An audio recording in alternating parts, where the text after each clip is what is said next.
Okay, guys, a lot of good price patterns today. 8:30 U.S. Central Time. Cash markets open. I sat on my hands. Here's my bigger picture look at the structural moves. I'm on the Nasdaq here, basically. As you can see, we came down out of the beginning of the pre-market into the U.S. cash session open, set up an M pattern. I wasn't really all that excited about hitting shorts right out of the open, knowing we were fairly close to recent pivot lows. I wanted to see if we could push a little bit. Some levels I was paying attention to, I'd rather be a seller there. If we come down, test this area or break, I'd look for some buy setup inventory. Right in this area, you can see we had a nice W pattern form and we had lift. And here's my more responsive settings. So I like that pattern. I took a long right here. That had a pretty decent run. Then I got it confirmed by the structural setup. We jumped around a bit up here. Market, made some rotations and some pushes higher after clearing these overnight session high pivots, or I should say pre-market. And then let's go forward from there. We came back down again, so we did a level sweep of that level, and there was some decent setups there from a pattern standpoint that I liked. We came down and we made some sequential lower pivots. It was like 1, 2, 3, and then we put a higher pivot low with lift. I took a shot at that, bailed on that, came back down again, right in here and lift. I thought that was a really good setup because we did not ever come down, do a level sweep. We kind of tested the area held, and buy response came in, and I took a shot at that. And when we flipped, I bailed out of that. So I took some shots, made a little bit, didn't make a lot. And then I thought this was an exceptional setup here. You can see we're getting, and it did feel like to me that there was active buying going on in this area price. So that's this area price. We did get a structural flip right here on this pop. We settled back to the area. This move looked very of the typical pattern when institutionals get off. They basically pull out their buy orders. They take the resting orders off so that there's a low volume environment and not the typical amount of buy side order flow sitting at the various tick levels, and they basically let price settle back because there's no significant participants are doing any active buying. It settles back and they came right in and started hitting it. So I worked in some liquidity here on this flip.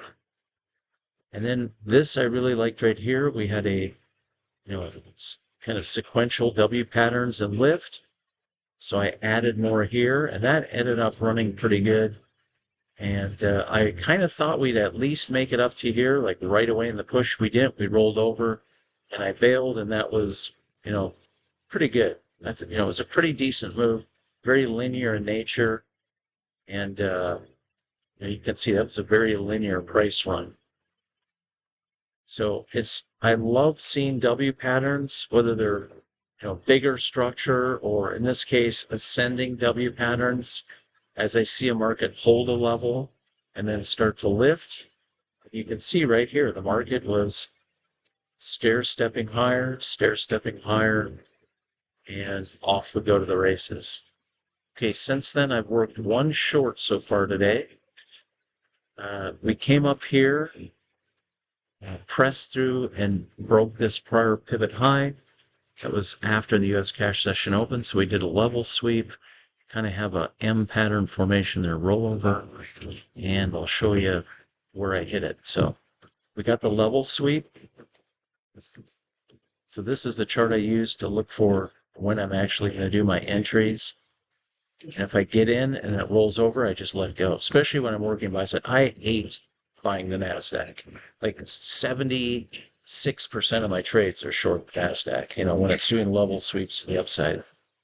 I just absolutely detest buying the Nasdaq on days where we've had a big sell-off, and then the next day it's trying to find support. Those are the type of days I typically don't like to be an active buyer, but I like some of the patterns, and it worked out pretty good. I'd rather see when the Nasdaq finally goes from a period of a lot of strength for many, many weeks in a row, and then we get a big sell day. I'd rather sell bounces into key resistance levels after levels, tests, or sweeps. I don't want to be a guy in buying that day. I'd rather see the Nasdaq get a run and break through some resistance levels before I get in and actively buy. That's my typical pattern. But today, the selling actually to me looked weak at times. And I saw some of these drops in here where it just felt like institutionals were just pulling their orders out of the dome on purpose to let price settle. So, and then they go right in and they would juice it with liquidity, and there was 0 DTE options trades hitting in here too. So, it worked out. I had to cycle in and out a bunch of times, but finally got decent rotation. And my last trade, I'm done for the day. I'm way over goal. This M pattern right here. So the level sweep and rotation, I didn't hit. I thought we were going to probe a bit higher on secondary rotations. This is an area I'm watching. But then there was a lot of weakness right away, and this lift, lower, pivot high, and rollover. Then I decided to take a shot at it, and we actually got a pretty decent linear price run. So on any 300K accounts that I have, I go for 1,250 per day per 300K account. So I'm way over that on those. And on my TPT accounts, they're 150K accounts. 3 TPT accounts per sign up. Apex, you get 20 300K accounts per sign up. On the 3 TPTs, on sign up 1, 3 TPTs and sign up 2. That was my last trade, and I did about 1,000, a little over 1,000 on 150K accounts. I did about 1,800-ish on the 300K accounts. So I'm over goal on all those accounts. So anyhow, wouldn't be surprised to see the market come down, test lows, range extend lower. If that happened, would not surprise me at all. The type of buying, they're coming in and buying to see if others will follow. And there's not a lot of follow-up, newly initiated buying coming after some of these little pumps from the institutional side. So that tends to be a day, then they'll just keep letting it settle. They'll let more shorts load up on the day, and then late day would be more susceptible for them to push some heavy buy program activity to force liquidation, short covering type rally move, and take advantage of the day coming into the 3 p.m. end of the U.S. cash markets and the end of the primary futures trading at 3 p.m. Chicago time. So, 1 p.m. on, if we're playing at the lows or below, definitely be aware you could get a short covering type push into the later part of the day. Just look at this. The overnight session was junk. Day session was decent. And if they come in and rescue this and push it higher at a minimum today, I would not be surprised to see them come up and press this level. Let's go look at it on the other chart. Actually, let's look at it on one of these other charts where I'm building up a new version of the building a new version of the here we go. Glad we're on the same page. So this is something unique I'm building, experimenting with, but here's the area I was watching. Right up in this area is where I'm watching, where I think they could come in and push this to today. Now, tomorrow I'll flip over to the new contract. I go to the June. Right now I'm on the March, at least this chart. But that's the area. I would not be surprised if they can come in and juice this thing, get in some buy program activity, and run it north. That's a very susceptible area. And then, of course, this pivot area above that. So they could get pretty easy for them to get short covering. A lot of this sell side participation would let go really quick. Sellers there and all these pivots that are still holding shorts will let go this quick if they see any buy side action with conviction today. Up here and above, I think would be some of the participants. That would be the area more likely for a larger participant to actually sell into. They're not going to be selling this level today if we rotate back up. I think they'll leave that one alone. In other words, taking more profits as the market offers them a bounce. This area is kind of the battle zone to me. That's our over-under level for the week ahead. So if we get above this level, it could be back to some bullish where newly initiated buyers, larger participants are joining in.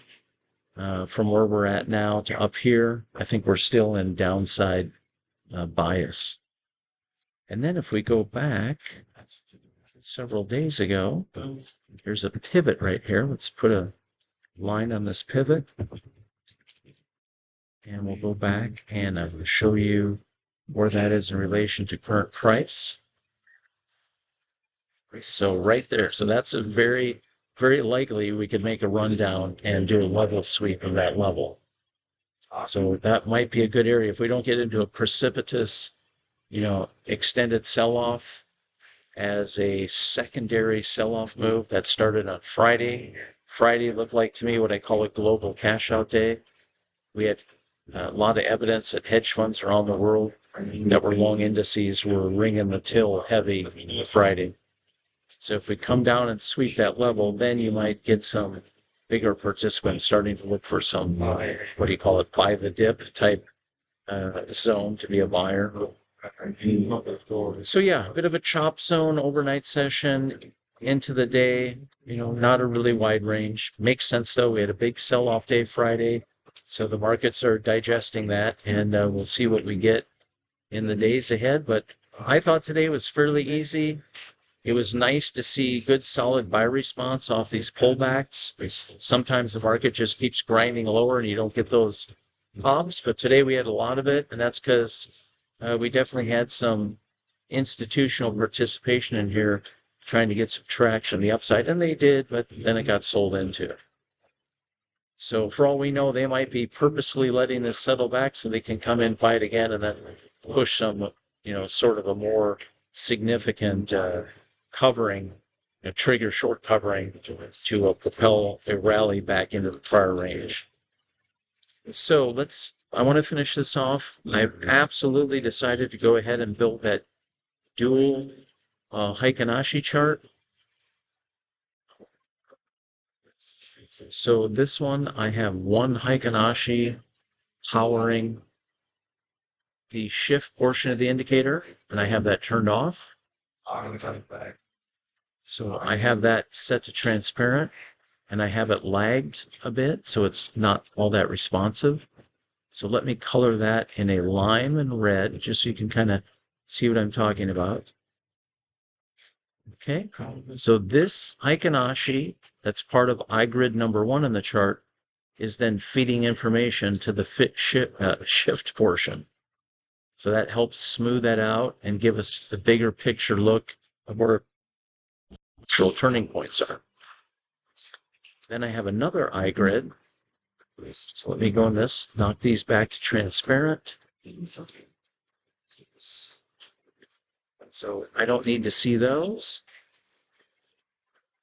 I have a second iGRID running, and the second iGRID is just where I turn the shift portion of the indicator off, but I set the Heikin-Ashi portion, which is something very responsive, and I set the shift portion to transparent.